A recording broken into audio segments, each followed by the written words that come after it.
le train touristique des Gorges de l'Allier.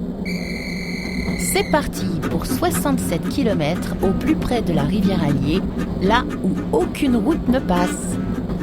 Entre Langeac et Langogne, il fallait être sacrément culotté pour oser tracer au cœur d'un relief inaccessible cette portion de la ligne mythique du Cévenol. Le tout à la fin du 19e siècle, à une époque où la dynamite n'existait pas encore. Des milliers d'ouvriers ont ainsi travaillé d'arrache-pied pour réaliser ce chef-d'œuvre d'architecture reliant Paris à la Méditerranée. Depuis 1999, le train touristique reprend cet itinéraire audacieux, traversant des gorges sauvages et franchissant de nombreux ouvrages d'art. Derrière les vitres, on reste subjugué par les points de vue. Tout comme Bob Beaulieu, l'un des créateurs du train touristique. Quand on approche cette ligne des Cévennes, qu'on sort d'un tunnel pour entrer sur un viaduc, pour repasser dans un autre tunnel, pour repasser sur un viaduc encore plus spectaculaire, pour passer sur un pont métallique ou sur une construction en pierre de plusieurs centaines de mètres de long, quand on connaît les moyens qu'il y avait à cette fin du 19e siècle, on ne peut qu'être totalement impressionné par cette ligne. Allez, un petit arrêt pour se remettre de ses émotions. Baignade et pause farniente à Monistrol d'Allier. On peut repartir le long de l'Allier, l'une des dernières grandes rivières sauvages d'Europe. Pour preuve, on y trouve encore le saumon atlantique qui vient s'y reproduire. Un poisson qui, s'il est aujourd'hui en voie d'extinction, curieusement, ne faisait pas le bonheur des ouvriers de l'époque. On a retrouvé des articles qui attestaient que les ouvriers s'étaient mis en grève pendant la construction de cette ligne parce qu'on leur servait du saumon à manger tous les jours. Il y avait tellement de saumon dans la rivière Allier qu'il suffisait pour les gens qui étaient chargés de l'intendance et de la cuisine d'aller braconner quelques dizaines de saumons en bas dans la rivière. Ils servaient du saumon à manger tous les jours, ce qui leur évitait de se creuser la tête, et les ouvriers s'étaient mis en grève. Dans ce sanctuaire naturel, sachez que les paysages façonnés par l'eau et les volcans hébergent une nature préservée où l'on croise de nombreuses espèces rares. D'ailleurs, vous croiserez peut-être la bête du Gévaudan, qui sait. Le voyage touche à sa fin. Tout le monde descend à Langogne, où l'on peut s'attarder pour une balade ou un bon repas. 2 heures au cœur des gorges de l'Allier viennent de s'achever. Pour faire ce trajet, rendez-vous de juin à septembre. Pour le billet, c'est la boutique du train touristique de Langeac qui s'en charge. Ah, et dernier conseil, réservez vos places à l'avance car ce train connaît un succès aussi joli que son parcours.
C'est parti pour 67 km au plus près de la rivière Allier, là où aucune route ne passe. Entre Langeac et Langogne, il fallait être sacrément culotté pour oser tracer au cœur d'un relief inaccessible cette portion de la ligne mythique du Cévenol. Le tout à la fin du 19e siècle, à une époque où la dynamite n'existait pas encore. Des milliers d'ouvriers ont ainsi travaillé d'arrache-pied pour réaliser ce chef-d'œuvre d'architecture reliant Paris à la Méditerranée. Depuis 1999, le train touristique reprend cet itinéraire audacieux, traversant des gorges sauvages et franchissant de nombreux ouvrages d'art. Derrière les vitres, on reste subjugué par les points de vue. Tout comme Bob Beaulieu, l'un des créateurs du train touristique.